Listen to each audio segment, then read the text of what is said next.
This video is brought to you by Squarespace. I'm here with wildlife photographer Amber Favorite, and she's one of my favorite wildlife photographers. She's from Central Florida. Look at her gorgeous photos. So one of my things about wildlife that I love is everyone does it differently, and I want to learn what she does so I can copy her. I'm bringing you along too. So do you mind? Are you going to be answering some questions for me? Let's do it. All right, let's go. The question that everyone's going to want answered. I got you. What gear are you using? Well, I use Sony gear, Yeah. and I have an A1 II, and recently I just bought a second A1 II because you can never have enough cameras. That's true. And my main lens that I use is the 200 to 600. That's what I have. Yeah, it's a beautiful I lens. love it. Yeah. I do so much video, and it's really great because you can zoom in. You don't always have to be just like fixed on your subject with that. So that's my favorite lens to use, which I use like 90% of the time. But I also have a 300, and that's kind of quickly become one of my favorites just because it's so fast. It's got great autofocus, and you get that 2.8. So it's The get that primes are beautiful nice. bokeh. Do you ever put a teleconverter on it, or do you find? Yes. Yeah, you do. Do you do yeah. a 1.4 or 2? I've done both, Yeah. and they're both fantastic. And a lot of times people will say a 2x is not great, especially with one that has a zoom, but the 2x is perfect I love on the that 2x. lens. I put a 2x on my 600. I thought it would be silly. Oh. It was phenomenal. Yes, I loved it. I just used a 2x on my 600 as well, and I was getting these great blue herons off while I was in the Pacific Northwest, and it was fantastic. I was sitting on a tripod with that though, where Yeah. normally I'm handheld. It can be difficult to find, track something when you're at 1200 Yeah, millimeters. totally. Yeah. I was like trying to do birds in flight, and I'm like, where'd it go? What drew you to the Alpha 1 too? What are the features that you like? What are the? I mainly liked it because it would track in video, like the eye. So Yeah. to me, I didn't think you could get a better camera than the A1. And then when I got the A1 II, I was like, oh, okay, first world problems. I didn't even want to use the A1 because the video tracking was so good. But Yeah. you can't go wrong with it.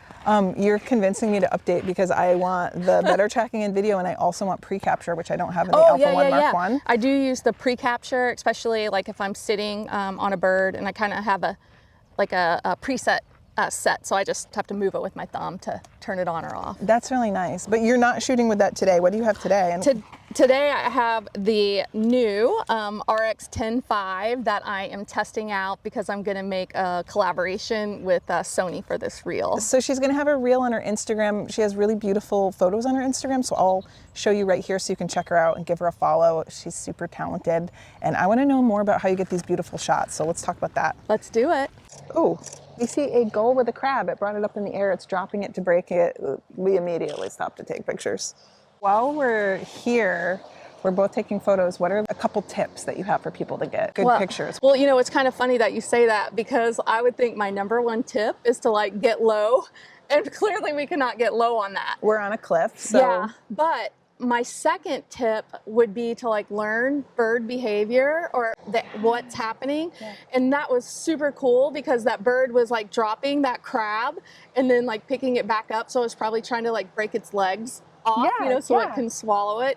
So that's just something that I know from being in Florida and seeing that all the time. So you can't always get low, but at least if you can get behavior, then you're kind of telling a story, or the picture is telling its own story. Right. I feel like when people first start taking pictures, everything's a perched bird or a still animal. Do you feel like when you bring it to the next level, you're getting specific animal behaviors or interesting stories? That's Yeah, I think when you can tell a story and you can get low and you're thinking about composition, the other thing is to try to move around. Don't just stay in one position because you may think that you're in the right place, but if you move, it might be a better composition. I know when I first started out, I was taking pictures of everything. And you can't see a whole lot from just a small screen. But once you get back to the computer, you can actually really see what you're doing. And you would know, okay, well, in this photo, the brush was right behind it.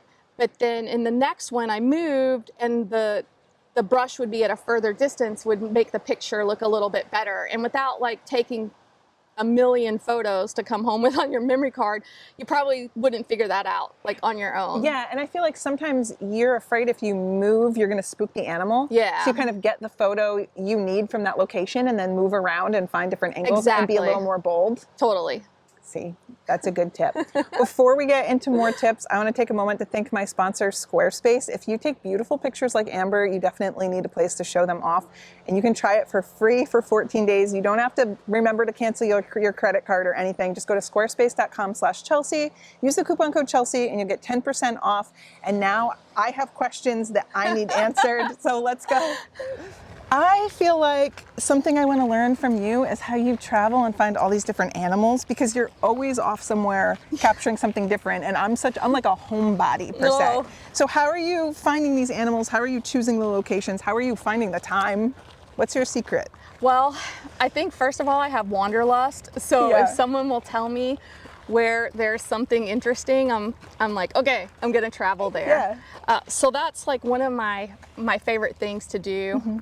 There's Dalmatian pelicans in Greece, and I couldn't wait to get over and photograph them. So now I will take people over there to photograph as well. So how do you find out about them? Through other people's pictures or through forums or friends? A lot of times it's just seeing pictures that people post on Instagram, and you're like, where is that bird? And then I'm like, I gotta go see that. Sage grouse, I had wanted them for a long time, and I'm like, how do I find a sage grouse? What do they do? And I have some friends in Utah, and they took me out onto some private land, and I've got the best sage grouse stuff, and I'm like, I can't wait till next year to do this again. So it's really kind of like going with friends and finding things. And so you have a network of other bird nerd friends, other animal nerd friends, and you talk and you figure out where you're going to go and where you're going to take pictures. Absolutely. That's a really good tip. You need friends just like you. What do you think is a good starting point for someone who wants to travel and see things, but they're not really sure how? Do you think they should do professional groups first, or do you think it's easier to just hang out with the people you know and try to figure something out? I do think if you go with somebody that's leading a workshop, that might be the best thing, because they're going to put you in the spots. Yeah. They've done the research ahead of time, and you don't really have to figure it out on your own. You're going to know, or they're going to know, like when the best time is to shoot, what the best position would be. So they've kind of done all the homework for you, and you just kind of have to show up with your camera, and you're like, take me to the bird. Yeah, it's a good introduction, because then you're also seeing how they're planning everything. And if I can plug myself for a moment, I have 2 spots left on my African safari, and it's with this guy, Kevin Dooley, who's been to the same spot for 20 years, and that's why I'm going. He's going to know every animal, everyone there, all of the guides, and you just show up and get the animals. That's perfect. Right? Yeah, So- can I go? Actually, yes, you can if you want to. There's 2 spots. There's 1 spot left. Amber's coming with me. All right, I have more questions about how you find these animals. Hold on. Okay, so what's your next trip? What are you looking forward to? I want to know the plan. I'm jealous. Yeah. My next trip is Patagonia.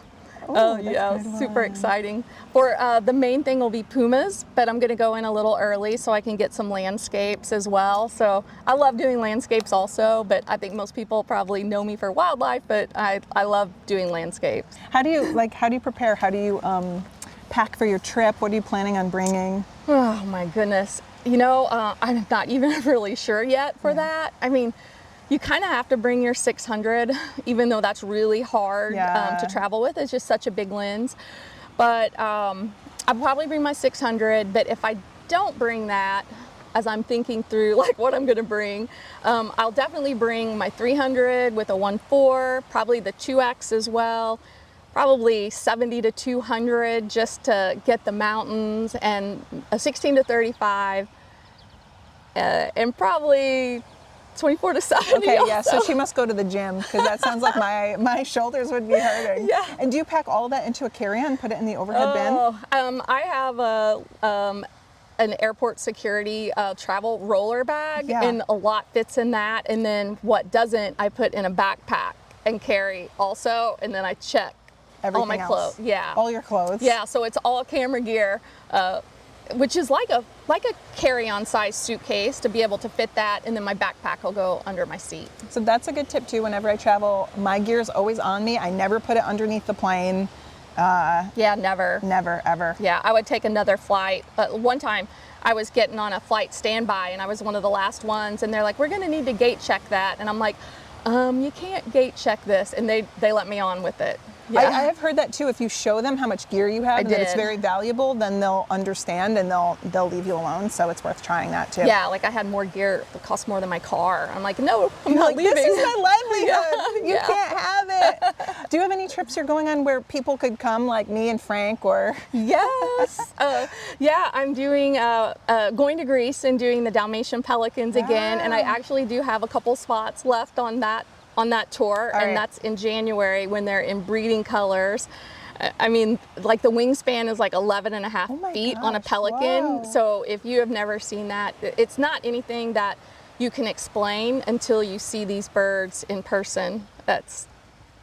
I'm like speechless when I talk Really? about them. Oh yeah, it's amazing. What do they hunt? What are you watching them do? Well, what happens there is that the birds, in the winter, the fish go down so low in the lake and the pelicans can't get down. So the fishermen, they have this symbiotic relationship where they actually throw them fish. So you're on a boat while they're being thrown fish. So the pelicans know that this is going to happen and they come in and you can just get fantastic shots. So the pelicans would, they're endangered there, would die off in great numbers if they didn't have this relationship where the fishermen and the birds become friends in the winter. Yeah, and then that's back cool. to summer, they're enemies again. So that's what's really neat about taking a trip like that, is that you know that you're going to be set up to get a really good shot. Absolutely. It's wonderful. I mean, you can get reflection shots because the water is so calm and smooth. You can get flight shots, mountains, snow on top. There could be snow, there may not be snow. It's going to be You just don't beautiful. know what you're going to get. You All could right, I'm jealous. film in snow. Oh, yeah. Thank you so much for giving your tips. I'm a big fan of Amber. I know that you will be now too. Check her out on Instagram. I'm going to put links to both of our trips down in the comments below. So if you want to go with us, you can. I'm going to try to get her on safari with me. Thank you, Squarespace, for making this video possible. If you want your very own Squarespace, go to squarespace.com/Chelsea. Use the coupon code Chelsea and you'll get 10% off. Thanks, Squarespace, and thanks to all of you. See you next time.